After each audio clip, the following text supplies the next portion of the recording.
I'd like to call to order the November 1st, 2018 meeting of the Barnstable Town Council. Please note that tonight's meeting is recorded and broadcast on Channel 18 and that in accordance with Mass General Law, Chapter 38, Section 20, I must inquire whether anyone is recording this meeting, and if so, to please make their presence known. Seeing none, please silence your devices. Madam Clerk, may we have the roll call? Councilors: Friedenbender. Here. Crocker. Here. Cullum. Here. Dagwan. Flores. Here. Rapperstetti. Present. Hebert. Present. Levesque. Present. Neary. Here. Schnepp. Here. Steinhilber. Here. Tinsley. Here. Wallace. Here. You have 11. Thank you for that. Please stand for the Pledge of Allegiance and a moment of silence.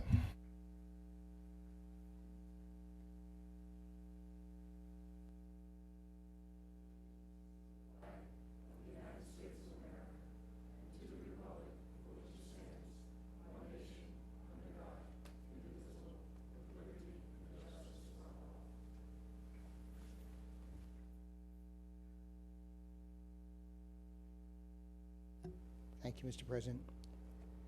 I'd ask that we keep in mind the folks who lost their life on Saturday in Pittsburgh.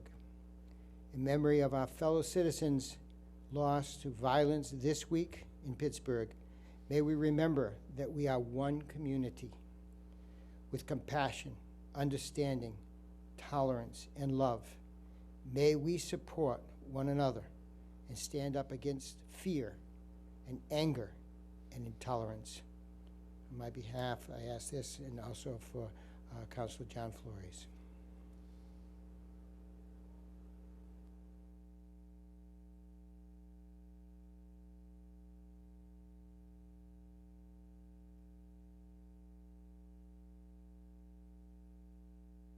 Thank you.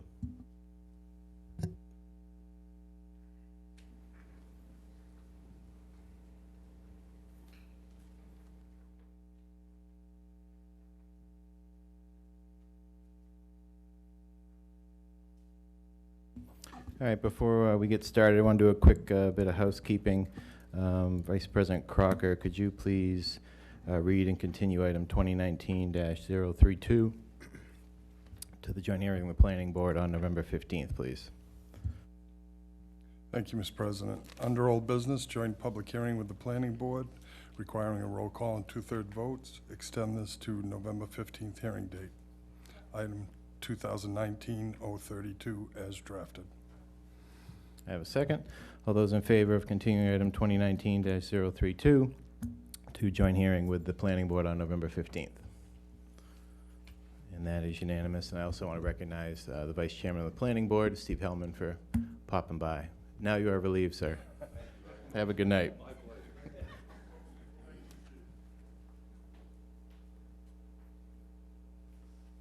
All right, now's the time for public comment. So if anyone wishes to speak, please come forward, sign in, state your name, and please limit your time to 3 minutes.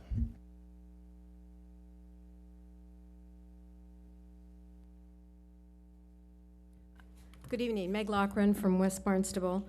I have been asked to read a letter on behalf of Donna Kaloran, who is the president of the Centerville Civic Association, and I do have a copy here for each of you that I'll give after. It is addressed to the Zoning and Permitting Regulatory Committee and additional counselors. The amendment to Article 5, Chapter 240, Section 25 of the Zoning Ordinance to revise regulations for the Highway Business District for the Centerville Business District along Route 28, and the proposed amendment to Article 15 of the Town of Barnstable Code Protection of Saltwater Estuaries, Section 360-45, interim regulations have just recently come to the attention of our association. Just as it must have taken you a good deal of time to review and amend, we feel our association needs additional time to understand and digest the changes that are being proposed. Therefore, we would like to ask that the council not act on these changes until our association has had an opportunity to hear from Elizabeth Jenkins, who will be with us on November 26th. That will be prior to your meeting on November 29th. We sincerely appreciate your consideration, as we want as many stakeholders as possible to be informed of your recommendations. Signed, Donna Caloran, President, Centerville Civic Association. Thank you very much. Thank you. If you have anything, you just hand it to the clerk. Anyone else wish to speak? Please come forward.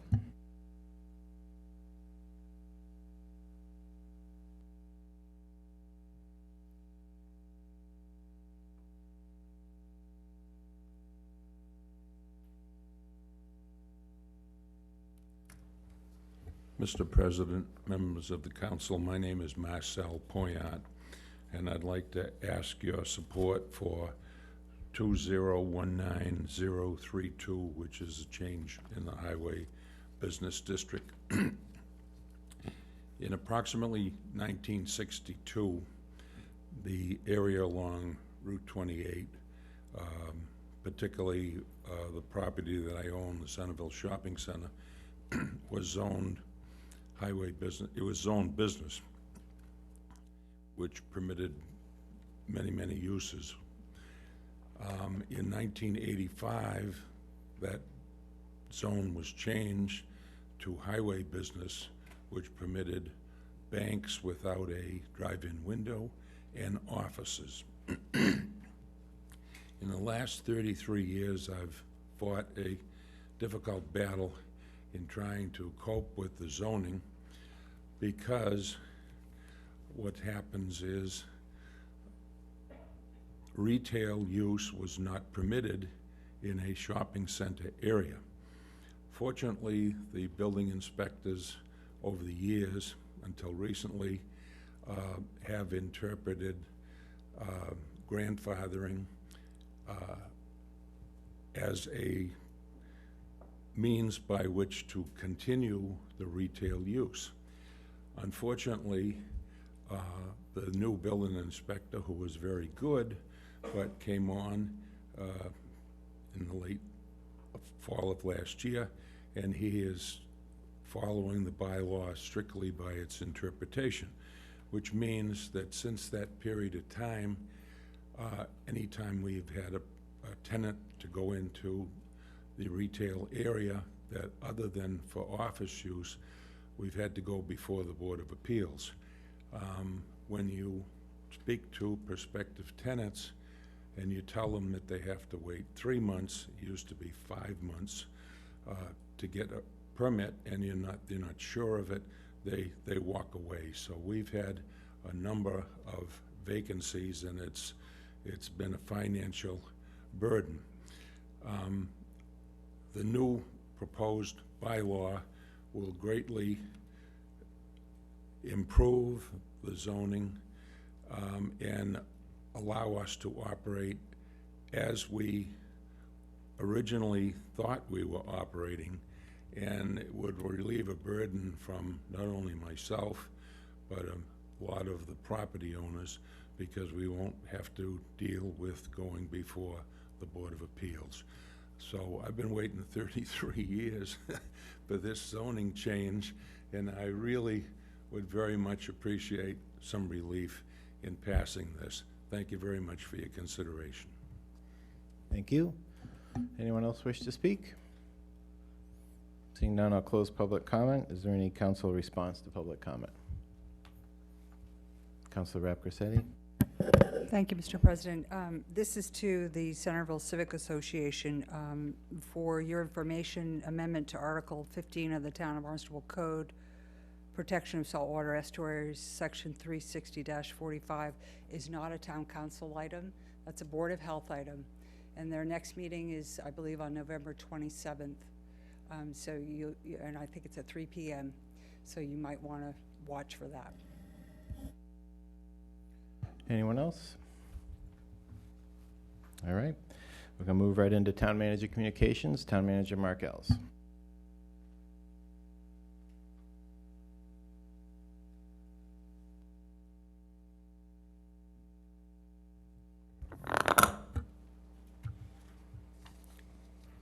Welcome, Mark. Good evening. Mark Ells, Town Manager. It's my Town Manager's update for the period of October 19th through November 1st. We're proceeding with the tasks in the budget action calendar for FY 2020 as scheduled. We're planning the calendar year permit and fee hearings on November 8th at 10 a.m. here in this room. So those will be for calendar year fees, any proposed changes. Later this evening, the Town Council will conduct a joint meeting workshop with the school committee in accordance with the town charter to review the financial conditions of the town. Director Milne is here and he'll be doing that presentation. And again, all of our budget documents are available on our website and through our open budget website as well, located on the town's website. DBW staff has prepared a new source alternatives evaluation report in our efforts to maintain existing and provide future water supply in the Hyannis water system. I've attached the executive summary from this report for your review and hope to have a workshop with the town council relevant to the findings of this report. This report includes options to improve existing public water supply wells and identify future locations for future potential water supply wells. The Fish and Wildlife parcel is identified as one of the several viable sites in close proximity to the Hyannis water system, and discussion continues to progress on the siting of future public water supply on the Fish and Wildlife's 250-acre parcels immediately abutting the Hyannis water system. Another site identified in this report that we are proceeding with preliminary investigation is the county farm site. As part of the town settling its dispute with the county regarding PFAS contamination in the Mary Dunn wells, the town secured an access agreement from the county to perform exploratory investigation of the county farm for future potential water supply. We're also looking, and the reason I thought it appropriate to share the executive summary was so that you can see the 6 general areas, and our division head, Hans Kaiser of our water supply division here in Hyannis, is really looking at one approach for all sites. Just so you know, we will implement, we already have the budget, you've approved that in the past year. We just want to keep you up to date as we progressed into this investigation stage. Hi, we have activity outside? Okay. We'll keep you advised as we progress. On October 25th, here in this chamber at 10 a.m., a public hearing was held for the purposes of making changes to the town of Barnstable's shellfish, eel, herring, and aquaculture rules and regulations. I've attached them. The changes are were approved by the Shellfish Committee and reviewed and approved by our Natural Resources staff. I have signed the proposed changes and forwarded to the town council for approval, which will occur 30 days from the date of the written notification. So that's October 31st. And I've included them in your package. And as you probably can remember, in the past, I've told you when we do one of these situations where the manager signs the letter and then it goes to council, I would notify the entire council that now you're in that 30-day window. Primary changes there had to do with where your domicile related to being a resident, and also related to shellfishing grant areas in Barnstable Harbor. As the bottom moves sometimes, so might the grant be considered for moving, and I believe that these modifications would allow that to occur. So staff is available if you have any questions as you take a look at that. On October 25th, same day, same place, we held another public hearing for the purposes of establishing dog park regulations. If you had the opportunity to attend our ribbon cutting, it was a nice day. It was well attended. The dogs were good and the residents were good. So that's about as good as it's going to get, I think.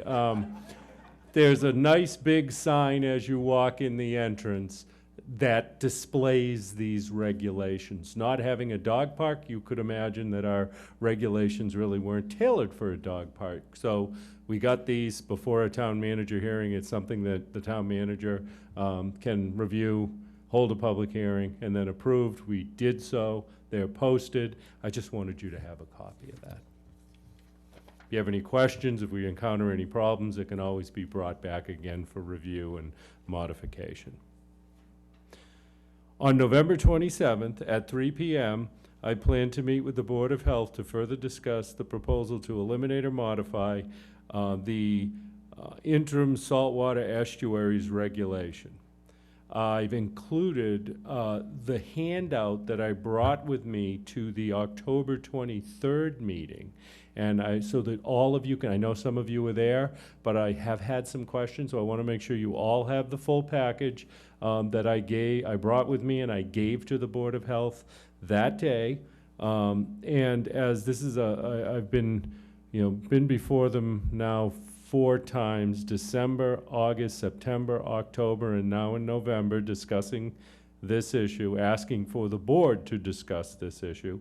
It's a very important issue for our community, and I hope that all have time to, at a minimum, observe what occurs and hopefully participate appropriately.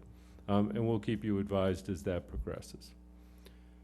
The Department of Public Works, in its continued efforts to better serve our solid waste disposal and recycling needs of our community, is asking our residents to participate in an online survey. I've given you the link here. You can also go to our homepage and you can look at notifications, and it says recycling survey, and you can click on there and go in and go ahead and do it. We're just gathering data from our residents on how do they participate, are they current customers, what do they recycle.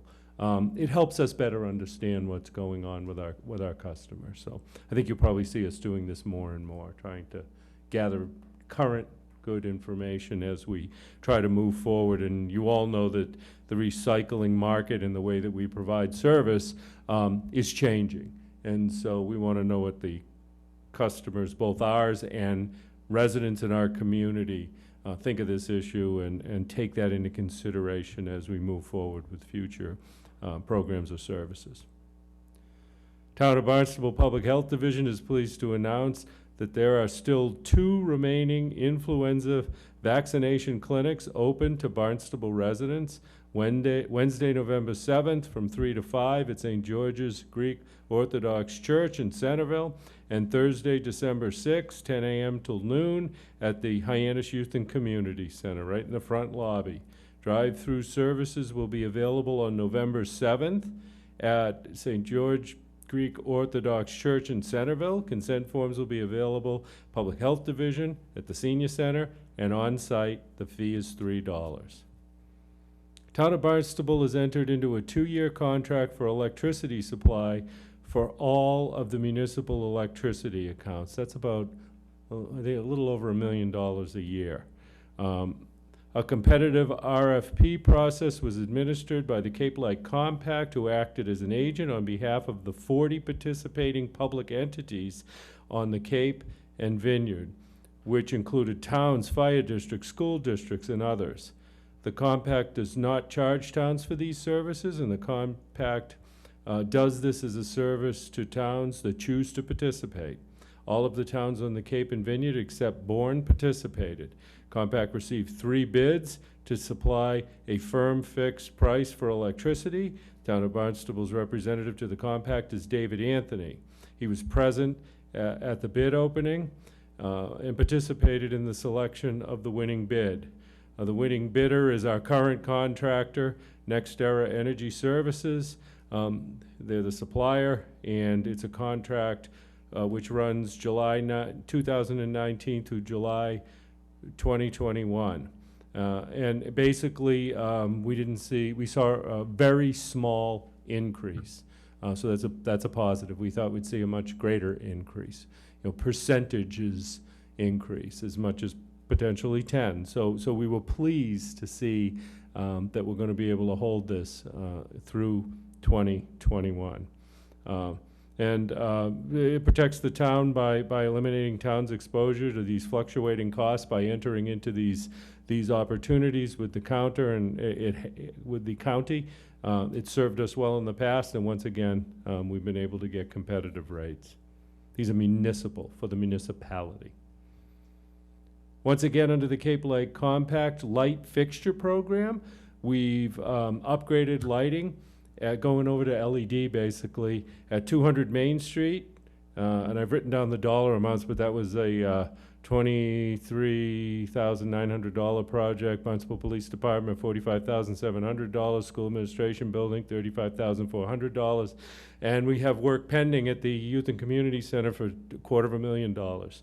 The lighting upgrades have improved working conditions. We've received feedback from all of the facilities that they're a much better lit facility now, and we expect to see energy-saving results from this. So we're very excited that we had that opportunity. We were again able to work with the Cape Lake Compact.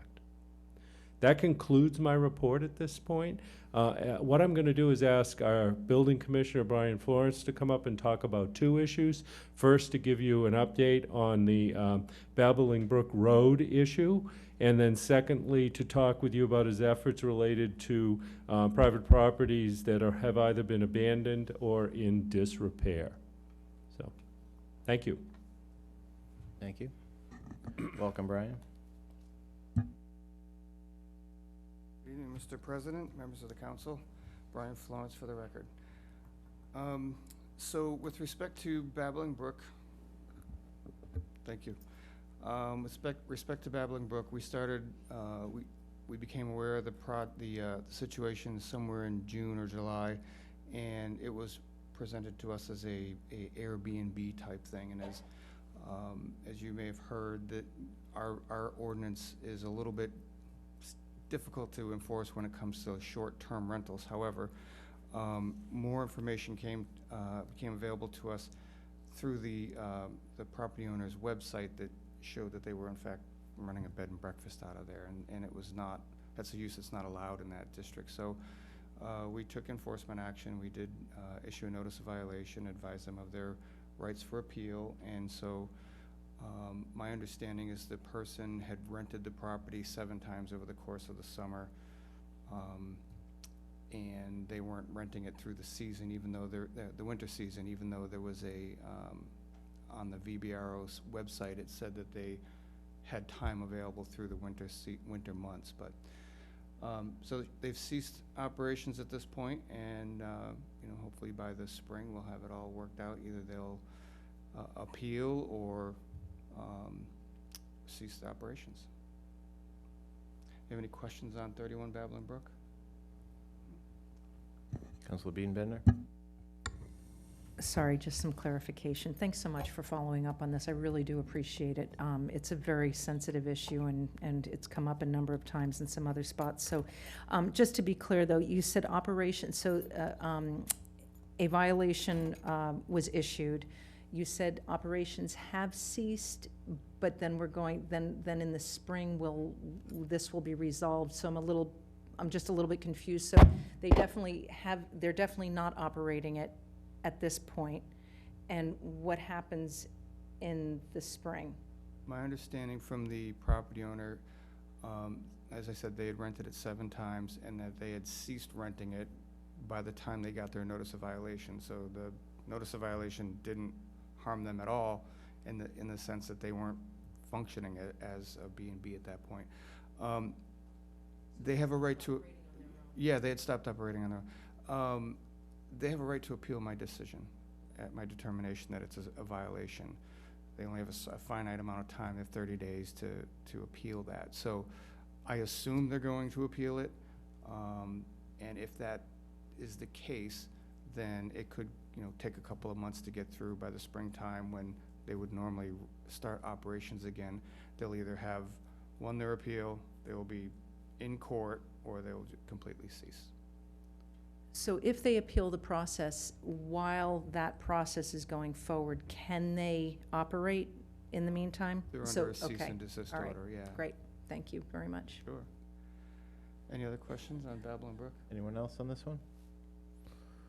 You got one more, right? Yeah, just a brief update. When I first came to Barnstable, Deputy Melanson, I wasn't in the seat for a week, and Deputy Melanson came in and he plopped a folder down about an inch thick and said, here's 35 derelict properties in Barnstable. And then the Greater Hyannis Civic came in and they said, here's a file of stuff, there's probably 20 derelict properties that we'd like you to take a look at. And then through our ordinance, one of our inspectors said, here's a list of foreclosures that, so I was looking at a pile of properties that were derelict and serious public safety issues.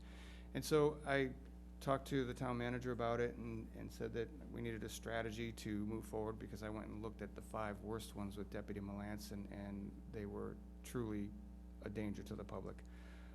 In fact, one of the property owners, after I had issued a notice of violation, walked past the door with the notice of violation, took about 10 steps into the building and fell 12 feet through the floor and broke his leg. To make a long story short, we took immediate action. We started working on the most egregious properties first, the ones that were public safety issues, and issued notices of violation. We've since, that was our strategy, we do 5 at a time, so we attempted to do 5, and since then we've gotten 4 of those taken down. I won't say the specific addresses, but we've had 2 on Main Street in Hyannis taken down, 2 structures on on Yarmouth Road taken down, the old Knights of Columbus building. There was an accessory structure on Route 6A that was taken down. There's another Yarmouth Road one taken down, and there's a property on General Patton that was taken under the Commonwealth's receivership program. We have another one that's under an enforcement order. That's 850 Falmouth Road. That's the Whitehall Manor. You may be familiar with that one.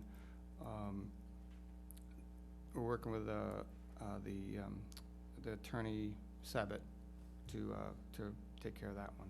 So those are the buildings that were taken down so far. We still have a lot more. We have to deal with life safety stuff first. So if we're a little bit slow on getting to other things that don't have to do with buildings falling down, that's why we're working really hard to try to keep people from getting hurt. And we've already had 1 person severely injured, and on other enforcement property that we've been dealing with, we've had at least 2 fatalities, if I'm not mistaken, 3. So that's the challenge we're up against, and thank you for your time. If you have any questions on these properties, I'm happy to entertain them. Councilor Rapcarsetti? Thank you, Mr. President. Thank you, Brian, for that. It's nice to see some of those properties finally coming down. They really were blight, especially the one down on East Main Street, which is like, welcome to Main Street. Here's a blighted property burned out. The 850 Falmouth Road, which is the Whitehall Manor, you say that's under enforcement order. That's nearly 3 acres of property in one of the most prime areas of the town, hooked up to infrastructure, across from the senior center, across from the schools, right on Route 28, and it has sat fallow for years. And I notice now that it's been painted. Is that part of your enforcement order to get them to paint it, or is that going to be deemed uninhabitable and torn down? What's the plan? Sure. Do you know? So the way the building code works is when we issue an order, it's to remove the structure or make it safe. So when we were dealing with the foundation that was in charge of it previously, or still is, but through different means, we were dealing with the foundation. They had indicated they were going to take it down, and so they didn't really do anything to clean it up. Since then, Attorney Sabat's been involved with that project, and so I had a discussion with him and indicated that it either need to be taken down or made safe. So he's got a right to appeal that decision. He can appeal the order to remove.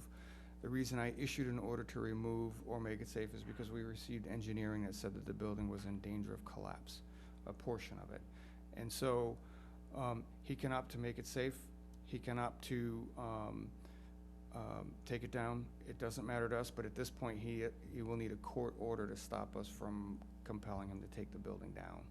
So which he can do that, and if that's, you know, as long as he makes it safe, he can do that, so.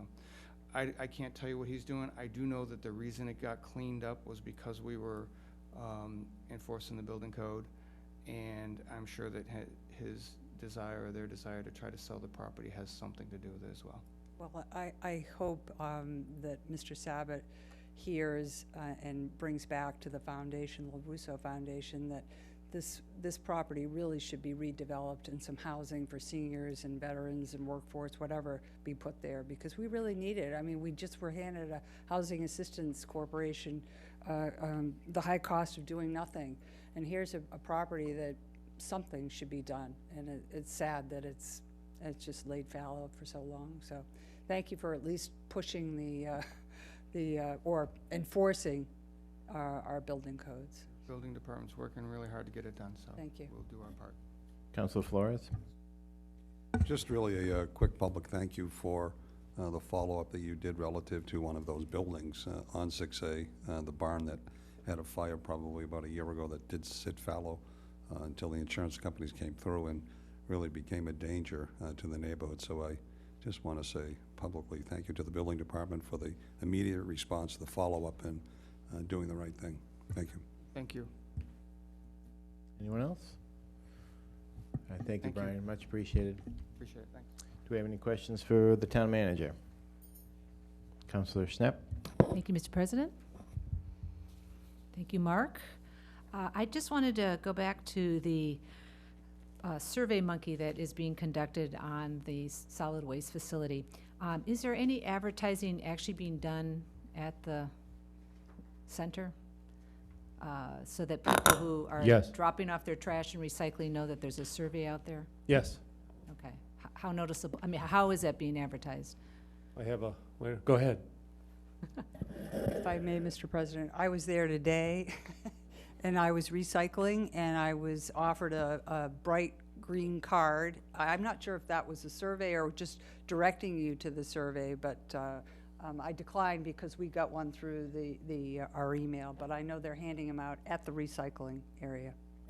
Postcards at public buildings, Channel 18, interviews, static notice between programming, email, social media, and distribution at the transfer station. Sorry, I had to look at my email. I know Dan's here, Director Santos, but I just wanted to see the different ways they're reaching out. Councilor Cullum? Yes, thank you. Mark, last meeting, I mentioned that it would be really good to have a more user-friendly website, and since then, I've had 2 or 3 constituents reach out and say, yes, please, can we have updates on how that's coming along, because they're finding it onerous to have to go through the whole rigmarole of downloading and playing, or whatever it is on whatever device you use. I just wondered if you could share with us any plans that you have to develop that further. I know you and I have spoken about it, but just so everybody can hear. We are actively working on it. What I'll do for next council meeting is bring in a schedule of what we're going, well, bring in a description of what we're going to do, and I'll bring you in a schedule for when we're going to implement it. Thank you very much. You're welcome. Councilor Biedenbender? Hi. I just want to follow up on a request that we made at the last council meeting, just curious where we're at status-wise. We had talked about potentially getting Vineyard Wind to collaborate with the town to get in front of constituents for sort of an info session as to what was going on, and just curious where we're at on that. Has Nate Mayo spoken with you? No, he shot me an email that said that he was talking to you. Okay. That's about all. All I right. got. He is their public relations person, and I told him of the request. He said that they would do that. He was going to call you to be clear on what you were asking, and then I would speak with the entire council to see. I'd put together what we're proposing, and if that's enough, we'll do it. If we need to do more, they've offered to go out into the community as much as is needed. So. Okay, I'll talk with Paul. Great. And see if we can sort of come to an idea of what we're looking for specifically, and we'll touch base with Mayo and then let you know it's. That's great. If next you step want to is- do, I mean, if you want to do something on Channel 18 where you sit with Vineyard Wind and you ask questions, and then we can go out on the road, Yep. that might be helpful because people can view it first. Okay. You can ask a whole bunch of questions, they can answer it, and we can certainly be there if you need us to answer any part of it. Okay, That great. might be another Thanks. way to reach more people. Thank you. Okay. Councilor Rapcorsetti? One more thing, Mark. Further to Vineyard Wind, on the new sources for water supply, are they helping financially with that? No, no. That they- wasn't part of the contract with them? No. that- To have them? No, there is a host fee Yeah, for both phases. okay. And I believe Counselor Biedenbender may have asked the question about, similar to what you're asking, relevant to the host fee. And my answer at the time, unless I'm mistaken, who asked me it, but I said that I wanted to come back before the council to establish fiscal policy as to how the host fee would be used. Now, the host fee was calculated based on concerns related to the substation and the potential for downgradient impact. What I will do at your direction is have Mark Milne and myself prepare alternatives and a recommended course of action relevant to the host fee. We'll do it in coordination with the leadership, and then we can bring it before the full council. Okay, thank you. Anyone else? Councilor Flores? So, thank you, Mark, for your report tonight. I just want to follow up on Councilor Biedenbender's request relative to when that cable eventually does come through Colville Beach, and as it passes through Centerville, it does terminate, obviously, at Independence Park, where that new substation is being built. And there are a number of questions from people who live in that Precinct 1 area, what that is going to look like, how safe is that going to be, which is why I asked those questions at the last meeting. In terms of any kind of pollution to the ground, water supply, that sort of thing. So when these meetings happen, it's not just really the cabling, if you will, as it comes up Finney's Lane, it's also the termination point, so I'd like to be part of that. Absolutely, I'll include leadership and all council. Anyone else? All right, thank you, Mark. Thank you. Vice President Crocker, I'd like to act on the minutes of October 18th, 2018, please. Yes, Mr. President, in our packets tonight, we have the minutes as drafted from Town Council meeting October 18th, 2018. I move them into the record. I have a second. All those in favor of approving the meeting minutes of October 18th, 2018? That's 12 yes and 1 abstain. I'm sorry, 11. Yeah. All right, any council communications, announcements? Councilor Rapcorsetti? A couple of things. Tomorrow, from 7:30 to 9:30, there's coffee with a cop. Well, respectfully, it's with the chief of police, Chief Sonovan, at the Katuitt Grocery. So come and have a cup of joe and meet Chief Sonovan and express your concerns. Also, just want to let everyone know, oyster season opens Saturday. Thank you for that. Councilor Cullum? I just wanted to say thank you to everyone who planned the Halloween, everyone who was involved in the Halloween safe trick-or-treat on Main Street. It was a blast yesterday. There were so many happy kids, so many happy faces. It's a really great event. I mean, it gets parents out, gets everyone laughing. There were lots of dogs in costumes. There were a lot of dinosaur dogs, which was really funny. All sorts of really creative stuff. So it was really a pleasure. It always is fun, but I just wanted to say thank you. Anyone else have anything? Councilor Wallace? I just wanted to mention that the Asset Management Advisory Committee is moving the next category of properties forward. This will be more of a labor-intensive group than the previous properties. We have properties with unknown owners, perhaps 24 conservation parcels making up 57 acres, 10 parcels that are rather messy with multiple owners, multiple abutters, and 16 tax possession parcels as well.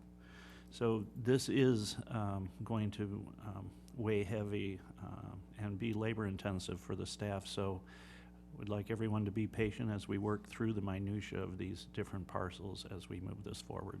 Thank you very much. Thank you. Any other councilors have anything? Vice President Crocker? Yes, I owe a debt of thanks to Finance Director Mark Milne. I brought one of my constituents' issue regarding uncanceled checks in for tax payment to him, and it is really peculiar how these problems magnify over time. This particular constituent had a reverse mortgage.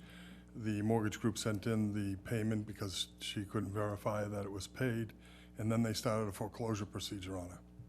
So here we have checks in the bank, or in the draw, that we're trying to process. These groups move in a predatory fashion quickly, and it was certainly the expertise and the guidance of Mark Milne that brought it forward so that we could resolve the issue so that my constituent could get some rest. It was very disturbing. I was at her house, and in 3 days she received 6 foreclosure notices. Unbelievable stuff. So thank you very much. You really saved the day for that individual. Anyone else? Okay. We're going to move into our presentations. We're going to start with our annual joint meeting with the school committee. I'd like to invite the members of the school committee up to the dais.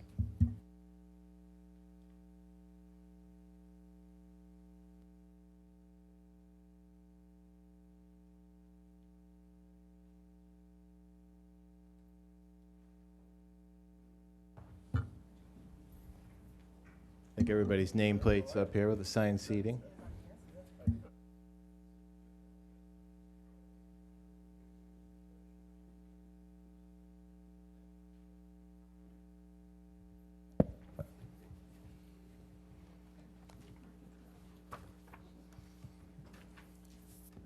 All right, I think we got everybody seated. Mr. Chairman, would you like to open your portion of the meeting? Yes. I would like to say hello for starters and thank you. I would like to call the joint meeting of the school committee and the town council to order to open on November 1st. And Madam Clerk, do we take a roll call for that?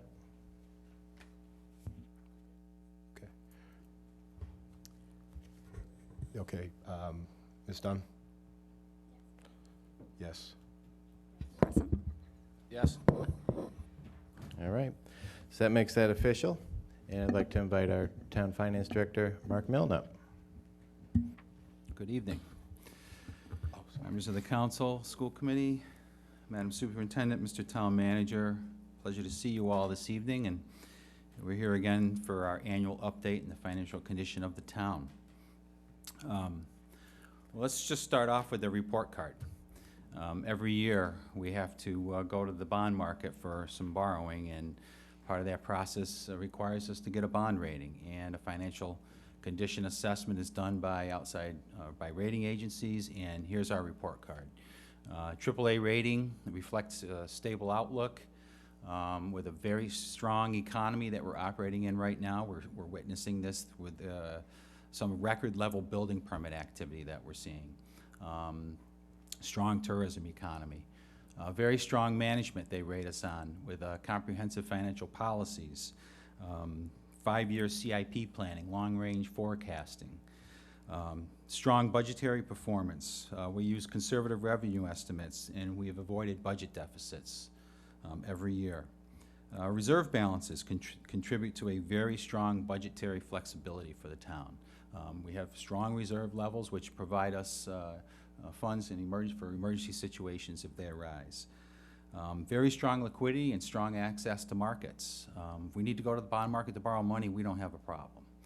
People like to lend us money. It's a good position to be in. Strong debt and contingent liability profile. However, we have large pension and health insurance liabilities. Same boat as everybody else. This is a national issue. But we've taken proactive steps by creating a trust fund to start accumulating assets for our health insurance liabilities, and our pension liability is on a schedule to be amortized by 2037. And a strong institutional framework that we work in, and that's Massachusetts in general. Massachusetts, many of the communities are financed primarily through property taxation, which is a very strong revenue source, unlike sales and income taxes, which can be very volatile with the economy. But property taxes are a more reliable source, so that's a strong institutional framework that we're operating in. We've had this rating since fiscal year 2007. So that's start right there with the report card, and everything is still good, strong financial position. To put some context to some of the numbers you'll see tonight, I just wanted to share some of these statistics with you and our rankings in the state of Massachusetts. Some of the more interesting ones: total assessed value. We rank 6th in the state with $13.6 billion. Parcel count, 27,531. That's the 4th largest in the Commonwealth of Massachusetts. Commercial valuation base, 12th. $1.3 billion in commercial valuation. Only 11 other communities have a higher commercial valuation than us. Public road miles, 477th, the 5th. That doesn't include private roads. We can at least double that with private roads. Director Santos knows what it's like trying to manage an infrastructure like that. Land area, 4th in the state. It's over 60 square miles. So to put it in some context, it's a pretty large community. Budget, 20th, $215 million budget we're looking at between capital and operations in fiscal year 19. Local receipts, $48 million we generate in local receipts. 30 million of that was with enterprise fund operations. We have a lot of enterprise funds. Outstanding debt, $105 million, that's 27th in the state. And free cash stabilization balance, 11th, $30 million at the close of the fiscal year. That puts us only 10 other communities with a higher balance in their free cash and stabilization funds. So just to put a little bit of that in context, it's a large community with a lot of operations here. General fund, moving into the 2018 general fund performance, we just ended the fiscal year. All departments came within their budget appropriations, and everyone returned a portion of that. A total of $1.4 million in unexpended appropriations were returned. Represents a little less than 1% of the overall budget. Excess revenue earned over budget estimates was nearly $3 million. Most of that was in motor vehicle excise and permitting revenue. We had a record-breaking year in 2018 in those two areas. So altogether, about a little over $4 million was generated out of the general fund's budget performance. Here's how that impacted our free cash. We started the year with $16 million. We generated that $4.3 million. We used $3.6 to balance the FY19 operating budget. However, we generated more than we used. There's that structural balance, budget balance, structurally balanced budget that we talk about all the time. We generate more than what we use, and that's consistent for the past 10 years. And then we used a little bit in supplemental appropriations for our capital program and municipal operations in fiscal year 18, and we transferred $4 million out of the free cash account to another reserve, the Capital Trust Fund. So you just received notification from the Department of Revenue, I believe, of our free cash at $12,643,000 is what we're working with to build the FY20 capital and operating budgets. Here's that 10-year history of the general fund free cash. You'll notice that we've used over $19 million of this over the past 10 years to supplement our capital program. And the last two columns show you what we've used to balance the operating budget and what we've generated. And again, consistently generating more than what we're using. That's that structural balance we talk about.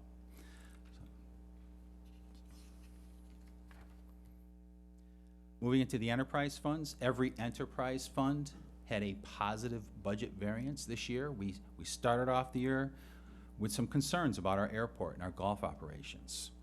The last quarter of the fiscal year, they finished strong. The airport generated $338,000.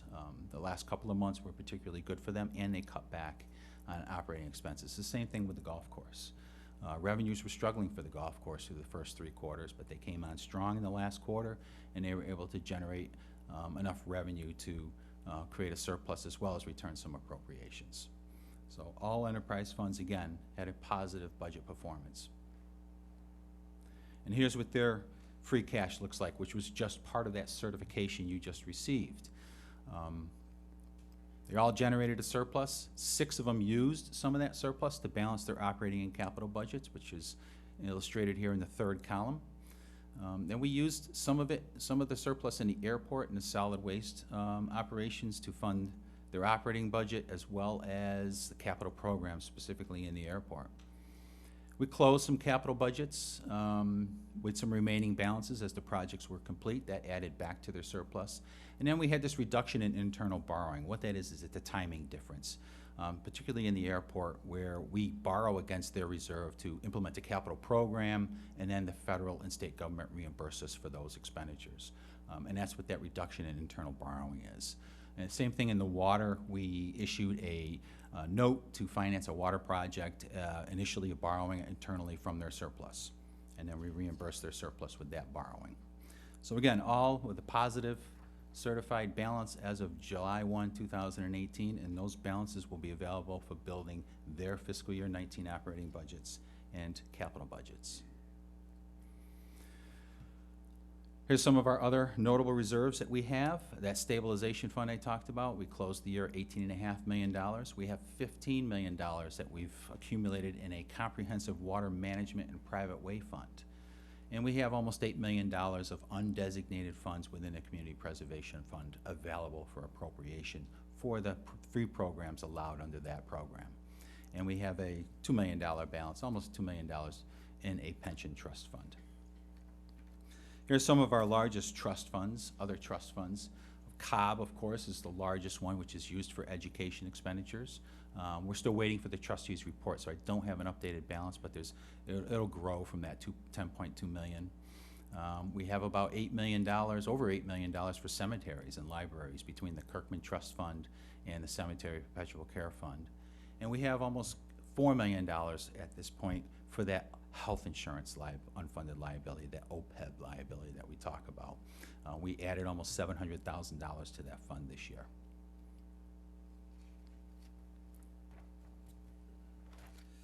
Here's the reserves as a percentage of our general fund operating budget. You can see this has grown over the past 5 years. We're almost at 20%. And this is the range you want to be in, is anywhere from 8 to 16% is considered good. We're a little bit above that, and we've been using the excess for the capital program predominantly. So we're in a good, strong position there. Moving into some of our revenues. Here's our property tax collection rates for the past 5 years. Compared to the gross levy, we're never going to collect 100% of the gross levy because we have to set aside some of our property taxes for abatements and exemptions that are allowed under different statutes for veterans and the elderly and so forth. So we're never going to get to 100%. But we're close to 99% for 14, 15, 16, 17 we're at 98. And in the first year of 2018, we collected almost 97% of the levy within the first year. These are considered strong collection rates. If you look at the net tax levy, after you put aside the amount for those abatements and exemptions, we're collecting 100% or more of the net tax levy, which gives us additional money to return to the surplus. So we're setting aside a certain amount for those abatements and exemptions. We're setting aside more than we need to, so we will scale that back a little bit, but we can't go too far. The Department of Revenue doesn't want communities to underestimate what those allowance for uncollectibles are. Here's our top 10 taxpayers in town. Interestingly, Eversource jumped over them all. They are now at $125 million in assessed valuation, our #1 taxpayer. 2 of our top 3 taxpayers are utilities. What's interesting here is you notice the shopping centers and the location of those 4 shopping centers along the Route 132 corridor. Significant amount of value right there, so it'll be important for us going forward to maintain that value. We don't want to lose that valuation in that corridor. It's over $200 million of value right there.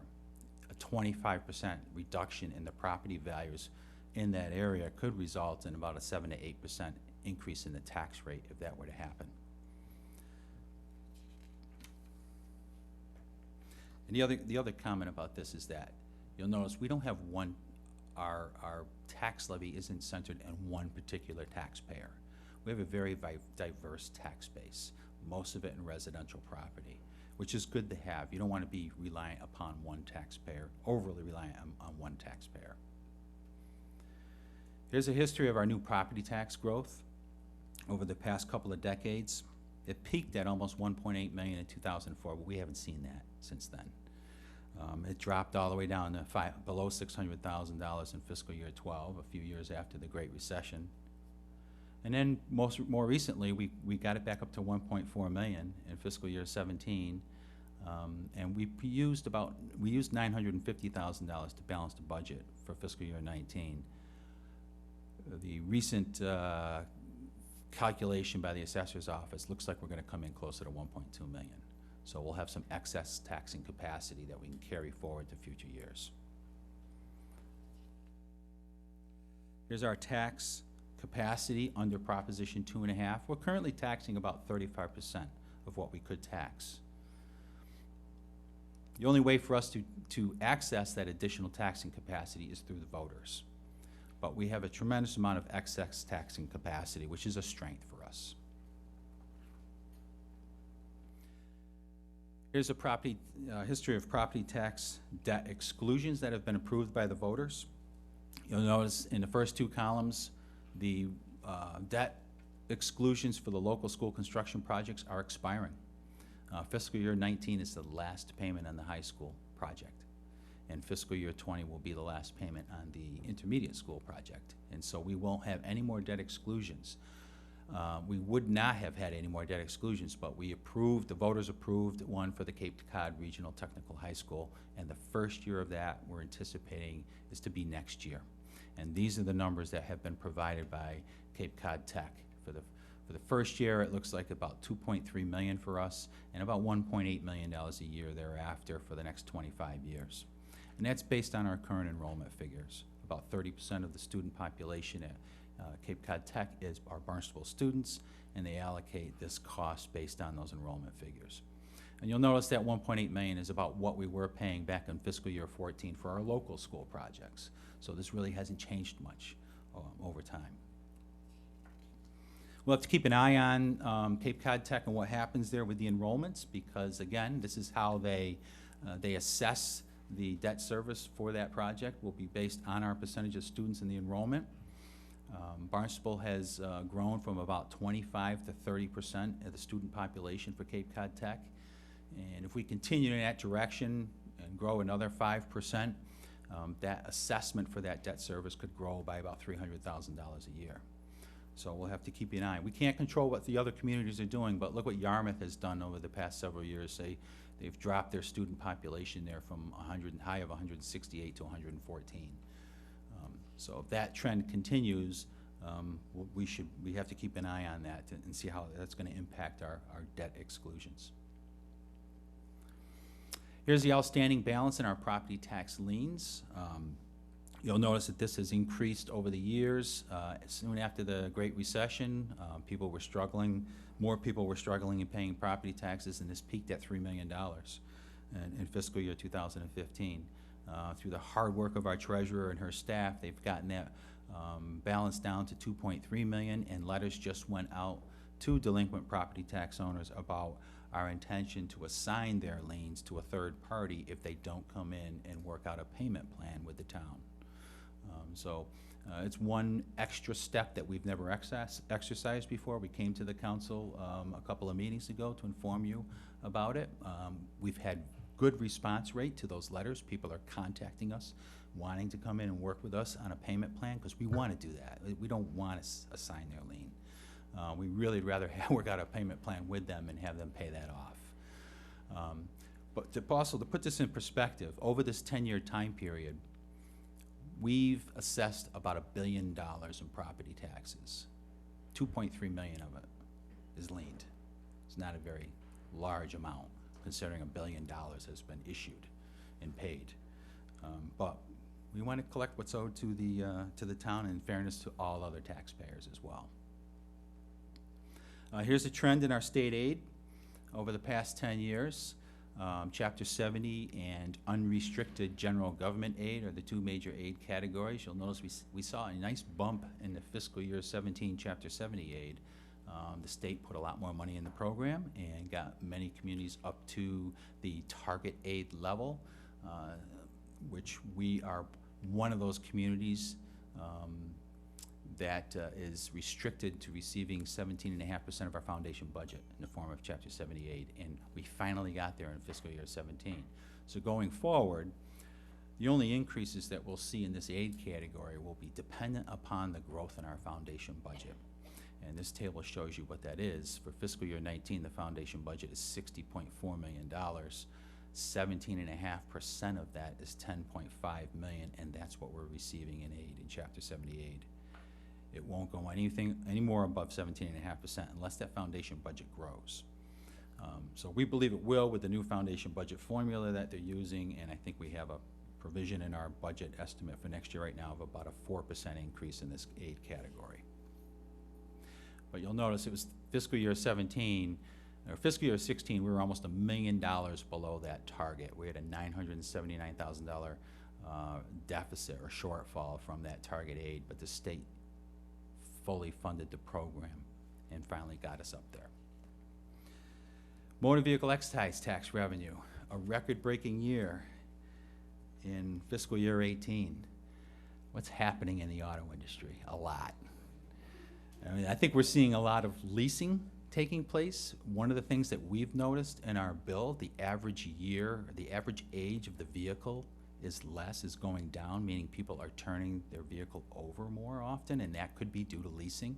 The average motor vehicle excise tax bill is more, indicating price increases in vehicles as well as that turnover of the vehicles. But our population isn't changing. We're not growing significantly in population by any means. So I think we believe it's attributable mostly to the economy, people buying new cars, leasing new cars, and we had that record of $8.1 million collected in fiscal year 18. We used an estimate of $7.2 million in 19. We increased that a little bit more for fiscal year 20, but we have to be cautious about going too high because look what happened in fiscal year 10. Between fiscal year 7 and fiscal year 10, we lost $1.5 million. This is our third largest revenue category in the general fund behind property taxes and state aid. And so this is a lifeblood for us, especially for our public works operations. Could you think about what we invest in roads and highway budget every year? This is about what we invest. And so it's a good nexus right there.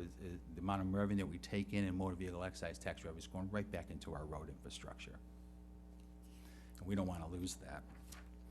Rooms and meals tax trends. This is another indication of how the local economy is performing. You can see this is growing every year for the past several years, averaging about 3.5% growth a year.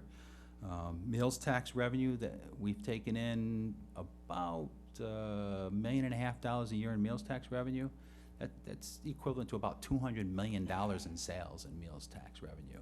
And that's coming from local residents as well as visitors. We're all contributing to that. However, the rooms tax is more of the visitor that's coming to Barnstable and paying for that. But we're seeing some good growth there as well. Permit revenue, fiscal year 18, building permits, wiring permits, so forth. Record-breaking year for permit revenues. The number of permits issued as well as the revenue taken in, both records. However, this doesn't necessarily equate to new growth. Not all building permits end up being calculated as far as new growth. If you pull a permit to replace the windows in your house, for example, it's not going to contribute to our new growth.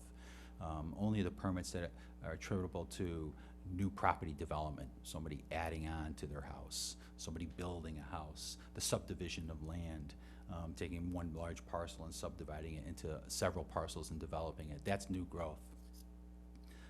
But this, again, we're seeing some good growth in this area of the budget. Beach revenue trend is on the rise. We've leveled off for the past couple of years. Just over $2.5 million. We've used that for a budget estimate for fiscal year 19. So beachside activities have strengthened a great deal since fiscal year 15, and we seem to be maintaining it. Here's the general fund revenue for the first quarter this fiscal year compared to the first quarter of last year. And you can see that in most categories, we are consistent. We're holding our ground except for permits. This is interesting. Building permits are down a couple $100,000 through the first quarter of the fiscal year. And that could just be a lull in activity, but it could bounce back in the next 3 quarters. But we do have a revenue estimate in place right now that will accommodate for that reduction. We did not go as high for our fiscal year 19 revenue estimate as what we took in for fiscal year 18. Moving into the operating budget trends, here's the municipal and school operating budgets. Not much change here.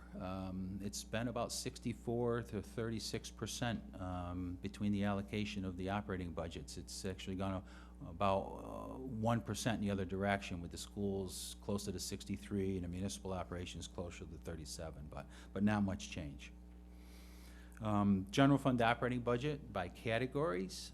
You've heard me say this before, almost 80% of our operating budgets are in the area of salaries. We're the provider of services, and we need a lot of people to provide those services. And so our budgets are concentrated in the salary area. However, some of the major operating expenses that we do incur, school transportation. We saw a pretty good size bump up in transportation costs last year. It was the first year of a new contract that went out to bid. All the bids came in higher. We knew it was going to happen. We expected it. There's not a lot of competition in this area for transportation. So that's a significant cost driver within the school department budget. Out of district tuition is another $2 million expense a year for the school department. It has come down significantly, however, over the past couple of years, from $3 million down to $2 million. We have a New England Center for Children program in-house now that the cost, we've increased the size of that program, which provides us the opportunity to provide good quality services within our district and saving the money of an out-of-district placement. And we have snow contractors, which are going to fluctuate from year to year depending upon the weather, but that's another significant cost within our operating budget. And then, of course, fuel and utilities are other significant costs. As Town Manager Ellis said it tonight, we spend about $1 million a year on electricity, $750,000 a year on natural gas, so those utilities play a major component within our budget setting every year. Here's a history of our fixed costs. Most of the cost is concentrated in 3 areas: employee benefits, debt service, and school assessments. Employee benefits has been the biggest increase in this area, of course. These costs have outpaced inflation, and we expect those to continue to outpace inflation going forward. This is the Barnstable Public Schools net school spending by category. Every year we have to report our school spending by specific categories as required by the state. You can see here the 3 biggest categories for us are, of course, instruction, benefits and fixed costs, and maintenance. And all the growth in the budget here, or spending here, has been in those 3 categories. You'll see there's actually more money going into instruction, benefits, and maintenance right now. Here's the per pupil expenditure comparison updated. You've seen this before. What's interesting here is 2018 data is not available yet, but for 2017, the first year, Barnstable actually fell below the statewide average when it comes to per pupil spending comparison. But I provided you the table here with some of the surrounding communities, as well as a couple of off-Cape communities with similar student populations, being Medford and Marlborough. Here's our public school enrollment figures. At the local school district level, we have about 5,200 students. It has been pretty consistent over the past 5 years, with 300 of those students at the Horace Mann Charter School. Not much change. Cape Cod Regional Technical High School, really not much change there. Currently 179. Commonwealth Charter Schools, not much change over the past 4 years. School choice, however, has been pretty significant change here. We've doubled the number of students almost that are tuitioning out of the local district and going to surrounding communities. And the amount that we receive under the program has dropped slightly. Here's some of the subgroups within the school enrollment. We're seeing, again, you've heard this before, English language learner population has nearly doubled. I think we're close to 500 students or more for English language learners, almost 10% of the school population now. And economically disadvantaged student category is also growing in the high needs categories as well. Municipal operation expenditures by department, you can see most of this is concentrated in our police and public works. That's where the services are. 65% of the budget in the municipal operations, and that's been pretty consistent over the years. We have a slight drop in the budget allocations for administrative type functions, like administrative services, town manager, town council. There's actually a slight decrease in what's being allocated to those three operations. So here's what we're looking for major budget influences over the next 5 years. Again, being a provider of services, labor contracts, and other fixed costs are going to require, we estimate, at least $1 million of new tax growth a year just to maintain that staffing level. The growth in our English language learner and economically disadvantaged school populations, we expect to continue to grow, and the budget implications that come along with that. New growth in excess of $1 million, we're planning on putting that into the capital program. We have a lot of capital needs, and so we're going to dedicate that to the capital program. We project the state's economy will continue to improve, and will continue to receive increases in state aid. Motor vehicle excise tax receipts, as I mentioned before, we're going to be a little bit more conservative in estimating those. We do expect them to level off in the future, unless we see a growth in population or growth in the number of registrations. We're going to probably tap into our fund balance to address our capital program, depending upon how aggressive we want to be. But we don't want to go too far. We want to make sure that we maintain adequate reserves. And we are definitely seeing interest rates on the rise, both on savings, our cash deposits. We're starting to see some real interest rates again, finally. We haven't seen them in about 20 years. But the borrowings are also going up. And we project that to rise as well, and also construction costs. We're seeing increases there. And employee benefits, we continue to project those to rise faster than inflation, anywhere from 5 to 10% a year. So here are some of the unfunded liabilities that we're aware of, it's always on our mind when we're preparing budgets, is the county retirement system, the health insurance, $188 million. Capital submissions for the last year were $249 million. The new round of capital submissions are due at the middle of this month, so we'll see what we have coming in. I'm sure the list will grow. And of course, we have the comprehensive water management and private way program. Here's what we have for the capital budget so far, what we're projecting. We've funded about $72 million in the past 5 years. We think we can replicate that. We have $15 million in that comprehensive water management fund, as well as $18 million in the capital trust fund, which should allow us to fund a $4 million cash program and a $10 million borrowing program in the capital trust fund, and about a $7 million per year borrowing program in that comprehensive water management fund. Looking at the operating budget for next year, we're projecting revenue growth of almost $5.2 million between property taxes, other taxes, and state aid. The state aid's down here, and that's only because we're losing our state reimbursement for our school construction project. The debt's expiring, the state aid's expiring, they wash each other out. But built into that reduction is actually an increase in Chapter 78. So altogether, it nets to $5.2 million. A change in fixed costs, there's our debt service. The big reduction in debt service is that bond's going away. But however, overall, we have about $2.1 million increase in fixed cost. And that leaves us with about $3.1 million available for the operating budgets, and under our existing agreement of sharing that 60-40, we're looking at $1.2 million for municipal operations and a growth in the school operations of $1.8 million. So that concludes my comments. I'd be happy to answer any questions. Thank you, Mark. Very good presentation. Any questions for our finance director? Nobody? Mr. Chairman, did you have any questions? Just again, I would like to thank Mark and his team for the very easy, understanding presentation as always, and the continued work you do for this community. Thank you very much. All right, I just want to thank the school committee for being here tonight. It's always good to see all of you. And we'll be seeing you as the budget season rolls along. All right, thank you.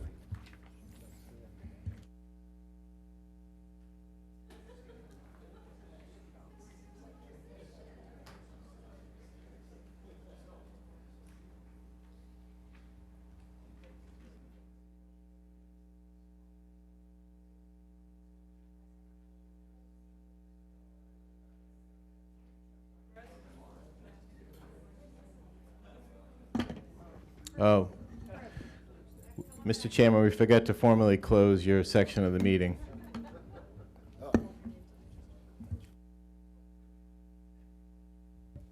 Motion to adjourn. Second. All in favor? Aye. All right. Got to keep it official around here, you know? Thank you. That's all right. Thank you. All right, our next item under is the acceptance of the Town Council 2019-2020 Strategic Plan.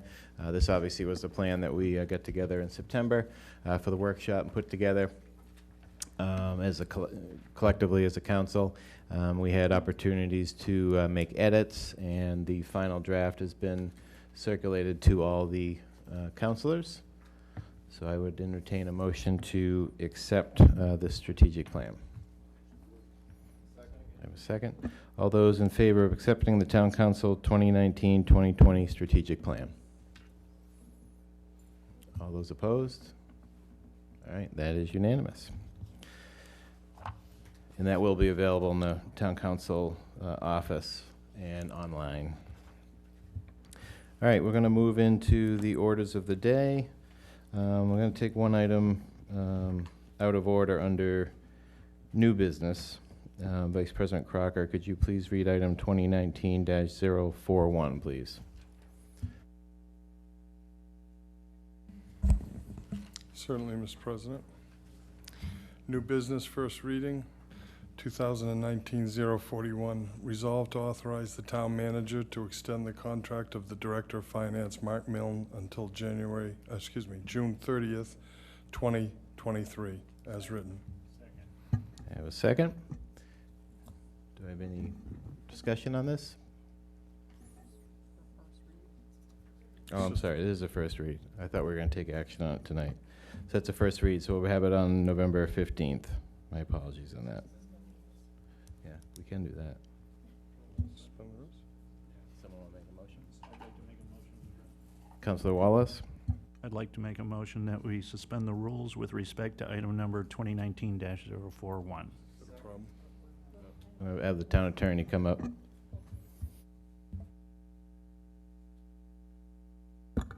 We might want to revisit this, but in the charter change that we made, we defined measure to include contracts, which requires 2 readings, so it can't be, it's not a matter of suspending the rule, it's a charter provision. Thank you. I'll withdraw my motion then. Thank you, Councilor Wallace. All right, we'll take that. Well, we'll look forward to taking that up on November 15th.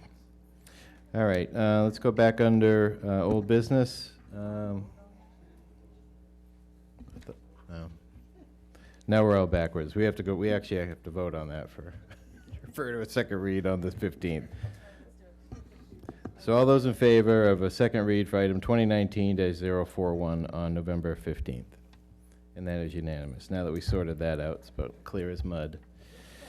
All right, under old business, Councilor Levesque, let's start with you. Could you please read item 2019-038 and open the public hearing, please?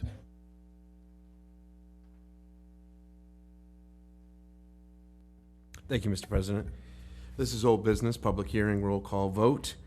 Item number 2019-038, supplemental appropriation request of $75,400 for the Barnstable Police Department fiscal year 2019 operating budget for the purpose of funding the hiring of 5 current patrol officer vacancies, as written.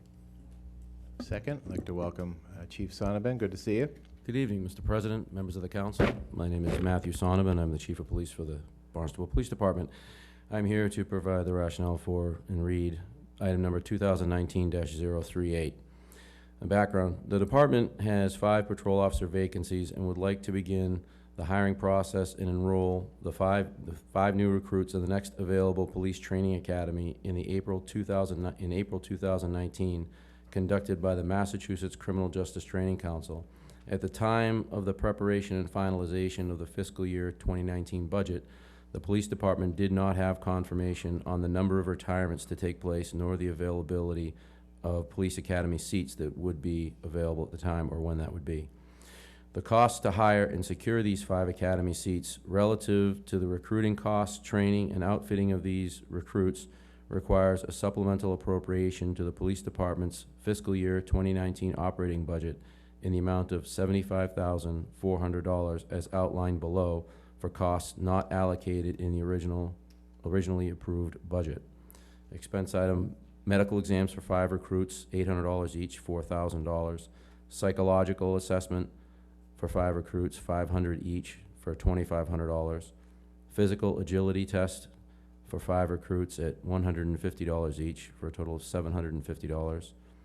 Police academy tuition and books for 5 recruits, $3,200, for a total of $16,000. Academy uniform and gear bag for 5 recruits, $2,700 each, $13,500. Firearms, $1,100 each, for $5,500. Tasers, $1,400 each, for $7,000. Handheld radios, $3,400 each, for $17,000. Bulletproof vest, $995 each, for $4,975.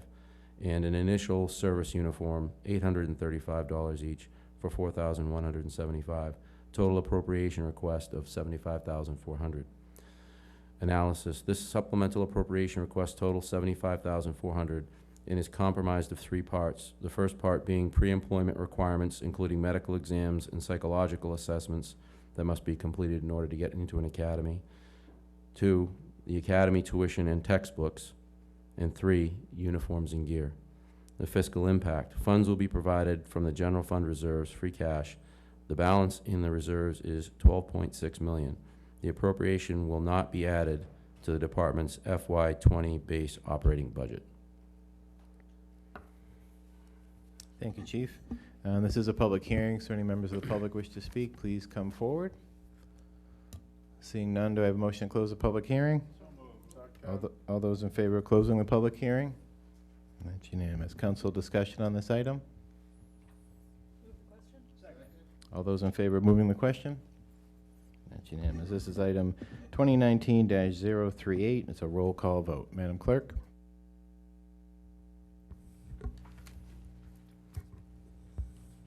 Beedenbender, Yes. Crocker, Yes.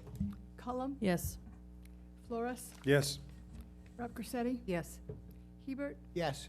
Levesque, Yes. Neary, Yes. Schnepp, Yes. Steinhilber, Yes. Tinsley, Yes. Wallace. Yes. Great. Thank you very much, Chief. Thank you very much. Have a good evening. Good to see you. Councilor Rap Grissetti, could you please read item 2019-040, please? Yes, Mr. President, this is item 2019-040. Old business may be acted upon. Appointments to a board, committee, or commission. Resolved that the town council appoints the following individuals to a multiple-member board, committee, or commission. Council on Aging, Merrill Blum, Centerville, as an alternate member to a term expiring 6/30/2019.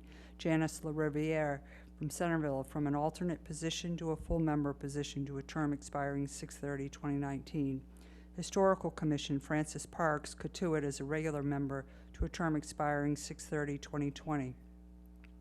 Infrastructure and Energy Committee, Allison Alessi, West Barnstable, as a regular member to a term expiring 6/30/2019.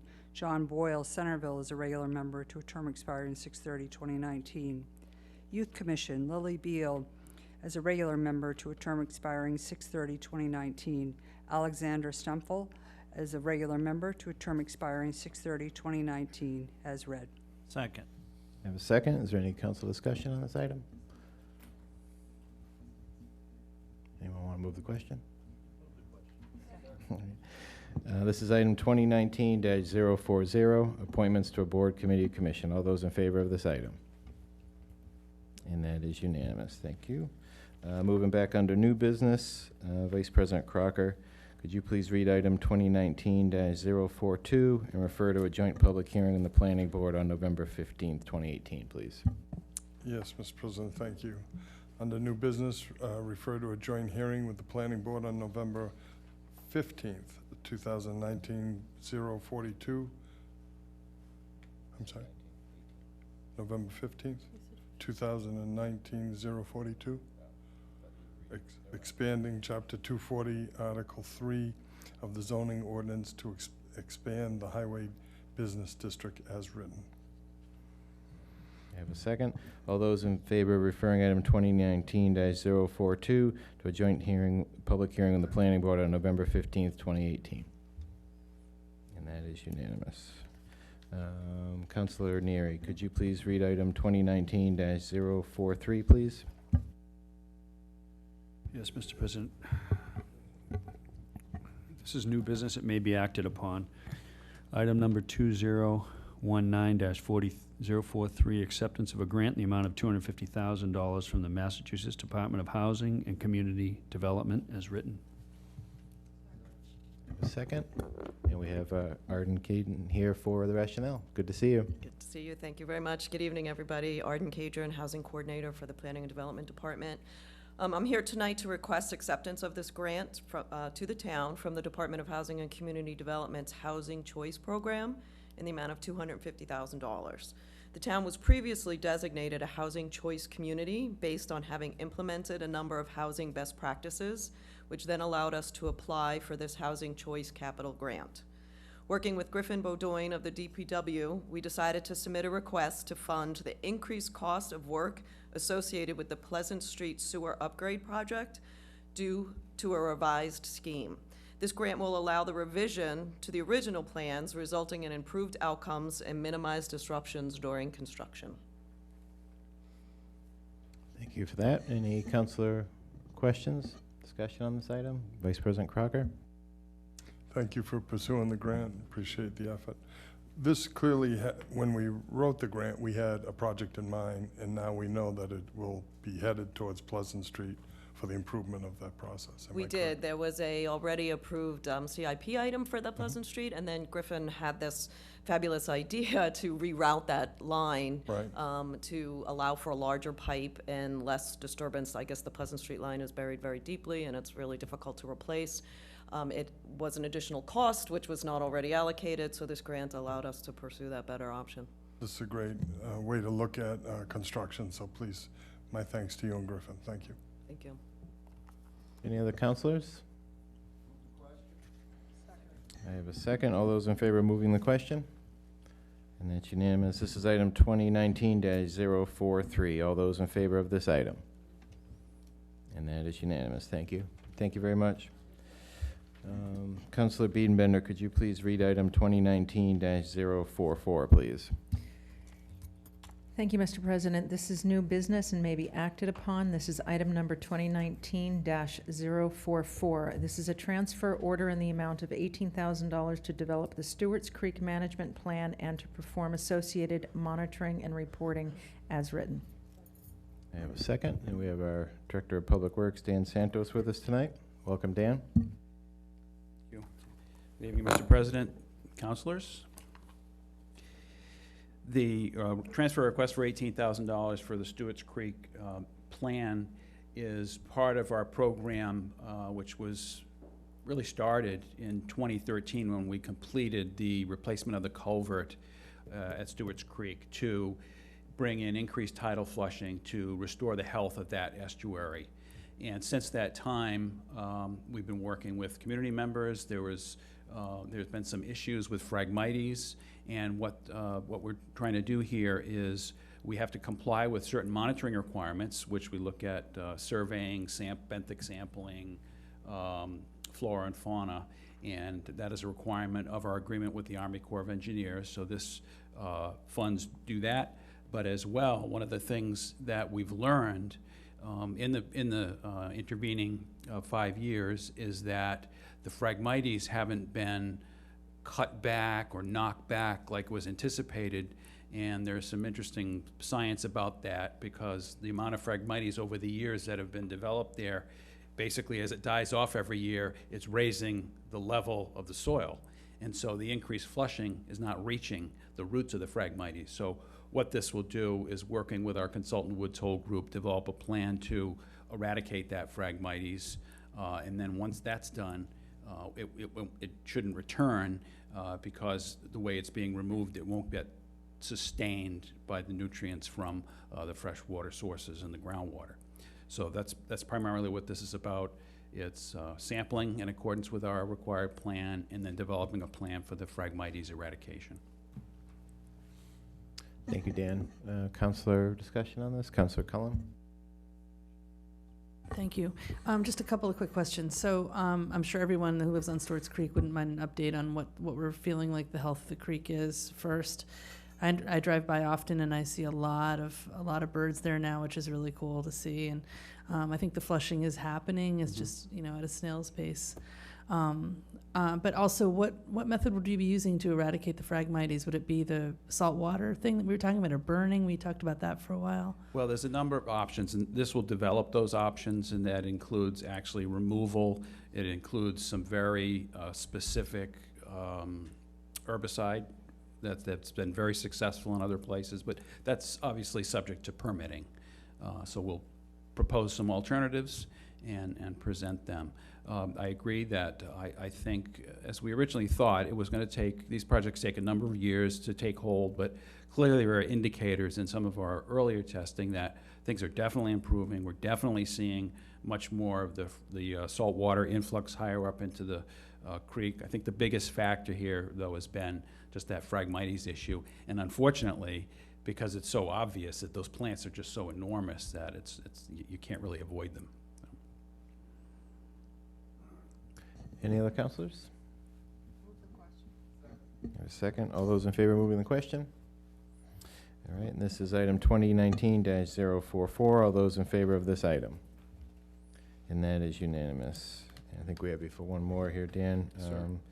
Councilor Cullum, could you please read item 2019-045, please? Yes, item 2019-045, transfer order of $15,000 from the fiscal year 2019 Public Works Department personnel budget to the Public Works Department fiscal year 2019 operating budget to fund Barnstable Senior Center landscape improvements as written.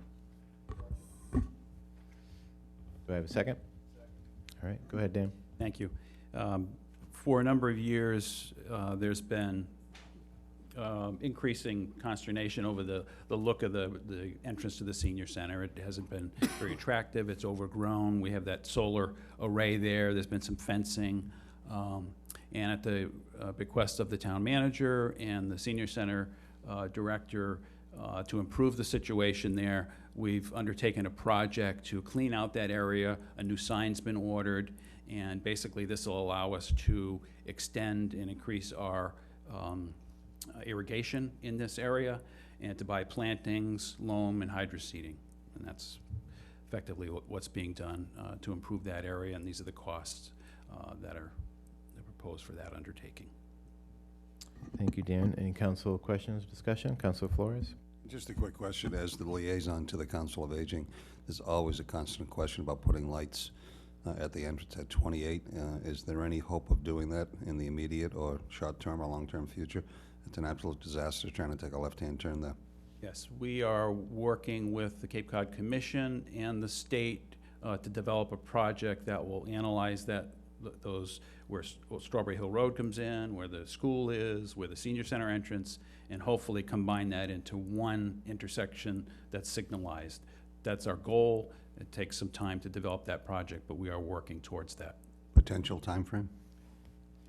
I really couldn't say, because it's a state road, it involves them, and so we will continue to, I sit on the MPO, and we will continue to fight for that project as we move forward. Thank you. Anytime it's the state and the Cape Cod Commission, it takes some time. Councilor Rappacetti? I'm hoping in our lifetime. Thank you. I don't know, you know, I think, maybe I shouldn't say this, but I'm going to. Yeah. Shocking. You know, those solar arrays, to me, shouldn't have been put there in the first place. I think that they're a blight, and they should have been put on top of structures over the parking area where there's been so successful in areas in Mashpee. I've seen in the Mashpee Commons area. I mean, they're just so much more pleasant to have that. And then you can do some decent landscaping so you don't see them from the street, so you can see the senior center. But I know that won't happen as a part of this, but any improvements to that facility is well deserved. Thank you. Anyone else? Anyone want to move the question? I have a second, okay. All those in favor of moving the question? That's unanimous. Item 2019-045, all those in favor of this item? And that is unanimous. Thank you, Dan. Thank you. Councilor Flores, could you please read item 2019-046 and refer to a public hearing on November 15th, 2018, please? Yes, item number 2019-046, new business, referring this to a public hearing on 11/15. It is an appropriation and transfer order in the amount of $120,000 for the repair of storm damage at Blish Point in Barnstable Village. I have a second. All those in favor of referring item 2019-046 to a public hearing on November 15th, 2018. And that is unanimous. And that ends the orders of the day. Our next regular meeting is Thursday, November 15th. Do I have a motion to adjourn? All those in favor? Have a good night, everyone.